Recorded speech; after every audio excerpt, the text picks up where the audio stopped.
but they're also paying the same thing through dollars.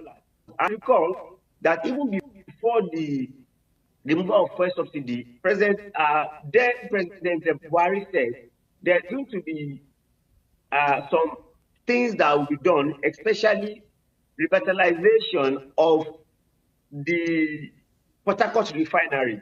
Now, if Port Harcourt refinery is working, Dangote refinery is working, and they're supplying us PMS, I don't think there will be need for that fuel subsidy because government is only importer of fuel as of now.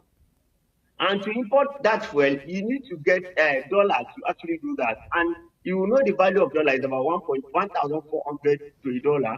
So definitely there must be, because if they actually say they want to hands off from the fuel subsidy, Nigeria cannot afford to buy the fuel. So for me, it's the wrong app of removing fuel subsidy and also floating the naira that bring about these challenges. So I think it continue to move on get economy right, and our dollar to naira have a favorable balance for Nigerians. If not, it will continue to increase on prices, and that must have eroded their intention.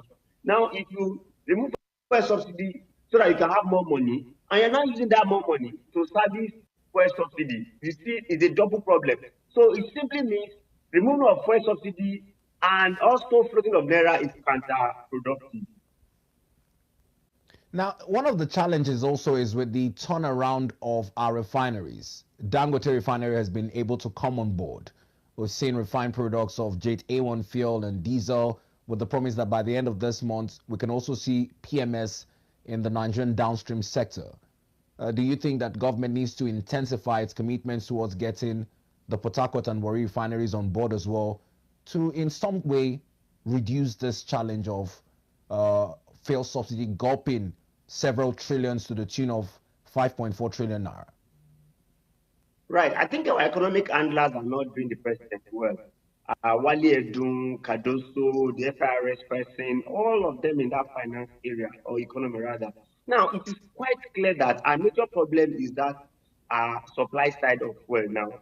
And major solution is to make sure that refinery comes on board. You recall, it was said that by December last year, our Port Harcourt refinery will stop running.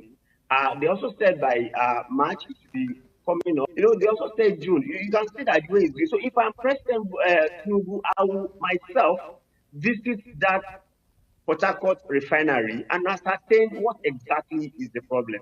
Because if you have spent such amount, very, very humongous on such refinery, and it's still not coming, someone needs to be fired.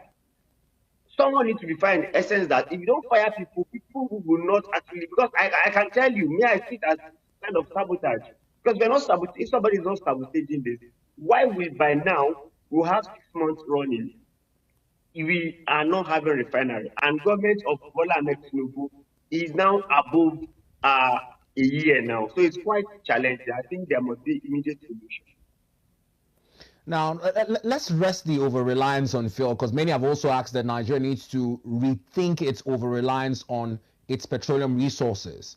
Now, part of this accelerated stability recovery plan is injections of funds into the manufacturing industry. The Minister of Finance has told us that he is prescribing 1 trillion naira stabilization fund for manufacturing. But this is coming off the back of manufacturers complaining that they still have unsold in their warehouse.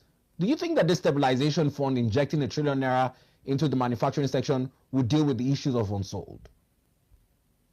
Right. I think it's a two-way thing. Now, manufacturing sectors are finding it difficult to really raise money to do their business, and also suffering unsold because of purchasing power.